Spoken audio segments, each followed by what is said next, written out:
Oh, have I got a story for you?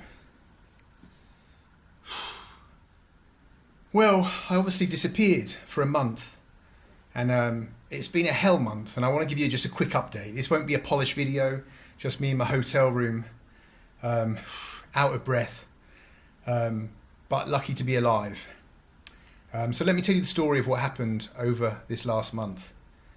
I flew to Serbia, as some of you know who follow me on Instagram, about a month ago now, a little bit more. And when I was here, I don't know, I was just living a normal life in Serbia. Serbia wasn't in lockdown. I thought it was a perfect place to come make some videos for you guys. However, I caught coronavirus, COVID-19. My own fault, I think, really. I wasn't being as safe as I should have been. So I've got no one to blame apart from myself. And the biggest mistake was that I didn't go to a doctor immediately. I sat in an apartment with it for 10 days. I don't know why. I think a number of reasons. One's I'm a Brit, and us Brits, we hate going to the doctors. Two, a little bit of macho-ness maybe. And three, I don't know, just I thought, it'll be all right. I'm young, or young enough. I'm not in the age group that dies from coronavirus. So I waited in this apartment for 10 days as I steadily got worse and worse and worse. It was horrendous. By the end of it, I couldn't even walk to the bathroom. I couldn't breathe. And that's when a friend said, okay, listen, I'm going to take you to the hospital. I remember walking to the taxi on that day, and honestly, it was like I was an old man. I had to hold on to him. Now, what I didn't know at the time, because I didn't know anything about medical things at the time, but what I know now was there was no oxygen in my blood. Most people have an oxygen level of about 98, 99 in their blood. What I subsequently found out was mine was down in the low 70s. I was dying basically at home and not realising it. My organs were shutting down. I couldn't think straight, which was another reason why I didn't go to the hospital. My brain just wasn't thinking like a normal human would due to lack of oxygen. Anyway, I went to the hospital, a private clinic here in Serbia, and they said, shit, you need to get to hospital immediately. They called an ambulance and they took me to a COVID hospital, a government hospital here, and they put me on a ward. And they gave me a few meds and stuff, but after a few days I wasn't getting better. In fact, I was getting worse. I couldn't breathe. It was getting worse. And, my arm's so tired. So what happened then? Well, friends started coming through for me, above and beyond the call of duty, really, and they started making phone calls, and friends in Russia made phone calls to the Russian embassy and said, listen, we got someone here who's done a few things for Russia in his time, promoted the country. Can we do something for him? And fortunately, someone at the Russian embassy took pity and made some phone calls to the director of the hospital and said, we got this guy here, can we get him, put him in intensive care? And so I got moved up to intensive care. And I spent a week basically in intensive care in this hospital here in the suburbs of New Belgrade, trying to recover basically. I saw some terrible things in that intensive care unit. On the 1st of July, I woke up about 5 o'clock in the morning to see the person in the bed next to me being resuscitated manually by the nurses and doctors. There were nurses and doctors all around, and they were trying to resuscitate that person. It was an older person, but I just remember lying there, just watching this, just thinking, what the fuck is going on? I'd never seen a dead person before, definitely never seen anyone die before, but that person died. And that scared me a lot, because I was like, well, if that person can die, and they weren't that old, then who knows about me? A few hours later, the person in the bed in front of me, I was just watching their machine, their monitors, nothing else to do in an IC unit, and it just went flat. The nurse came over, checked him, called a doctor, checked the pulse, threw the blanket over the face. He was dead. He was a lot older. But yeah, so that was pretty nuts, basically, just to see two people die in front of you like that. Really brings it home to you, just what this coronavirus is about. Anyway, the ICU unit, how do you say it? ICU unit, whatever, were amazing. The Serbian doctors and nurses, I have to keep switching arm because I've just got no strength. The doctors were amazing. They looked after me. There was a nurse in there all the time just checking me, giving me all these medicines, antibiotics that, subsequently have kind of fucked me up in some ways, but got me over the coronavirus. I had double pneumonia. It spread to every part of my lungs.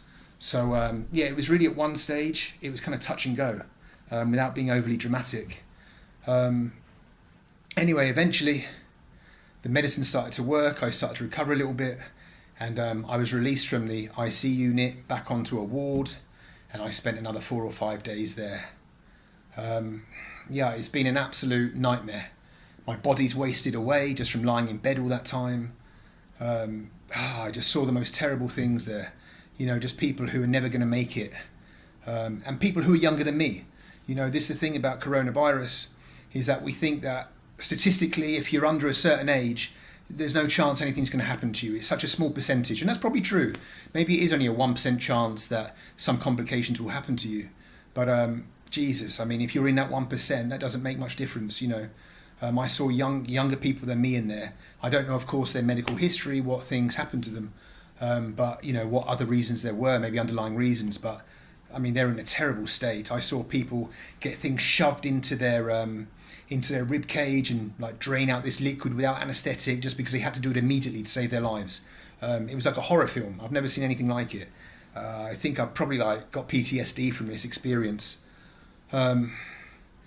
Anyway, yeah, so you find out in times like this who your friends are, people who came through for me, you know, made phone calls, people that I hardly knew, like a friend of mine called Misha, who organised an aeroplane for me, an emergency flight out of Serbia, a private plane basically.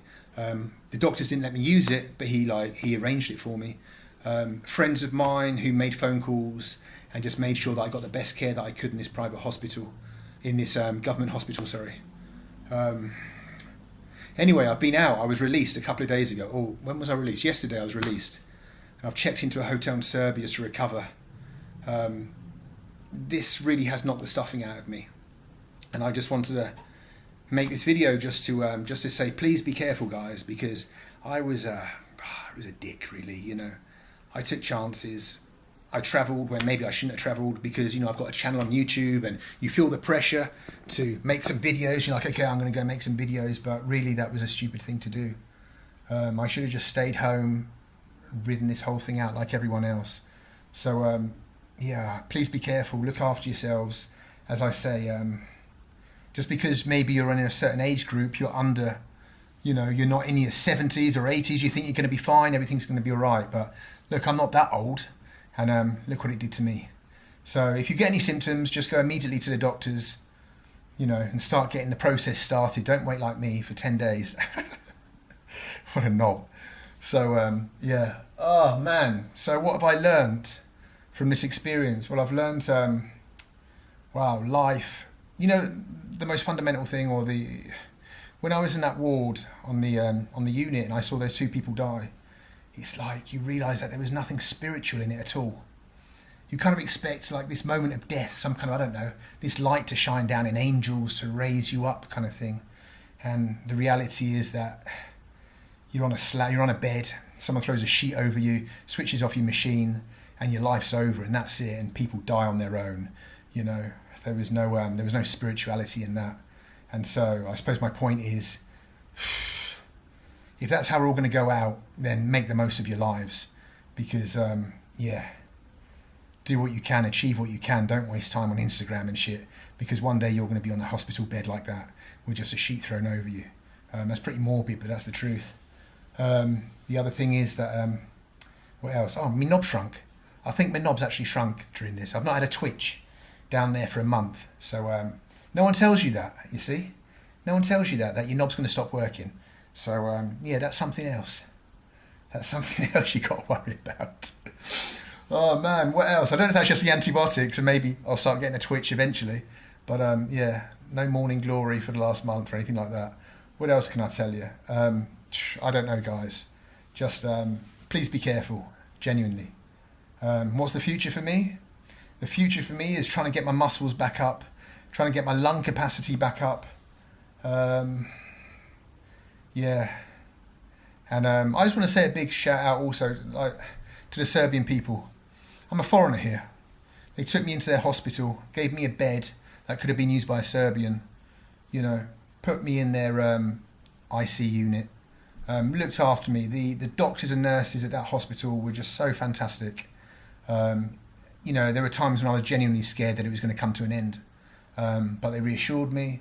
They gave me the medicines that I needed. They checked me. They took me down for scans and stuff like that. Nurses were there all the time, constantly just coming over saying, you're right, come on, we're going to get through this, fight a little bit harder. So big up to the Serbian people. I've always liked the Serbian people, but Živela Serbia once again. And I've got a long road ahead of me of recovery. I don't know, it's going to be a few months now. The antibiotics have taken its toll on me. I think they've screwed my teeth up.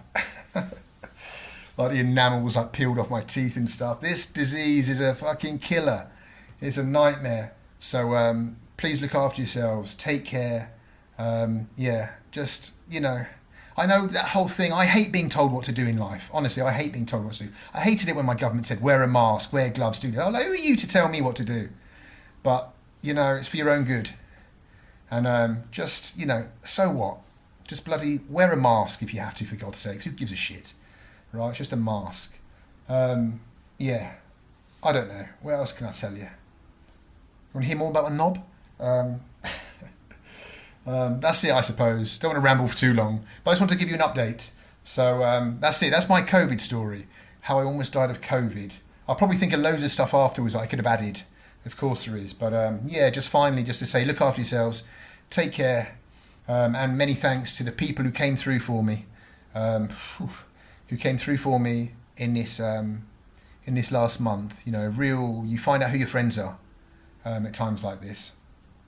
And the people, just a little text messages even, just saying, come on, we're pulling for you. Hope you get through this. Those mean a lot at those times. Anyway, I'm not asking for sympathy. I'll be fine. It's going to take a while. Get some muscles, but I'm so embarrassed walking about. Just this body of an 80-year-old man. When I checked back into this hotel after not being here for a few weeks, they literally did a cartoon double take. They were like, is this the same dude? He was in his 40s before and now he's in his 70s. Nightmare, absolute nightmare. But I'll get through it, I'll be fine. And we'll be back to making some films and I don't know. Yeah, we'll be back at some point to have some crazy adventures. Central Asia, something like that. But I need a couple of months just to focus on myself and get myself healthy. All right, guys. Once again, Živela Serbia. Thank you to the people of Serbia for helping me out on this one. And I'll see you further down the road, you crazy buggers. See you later.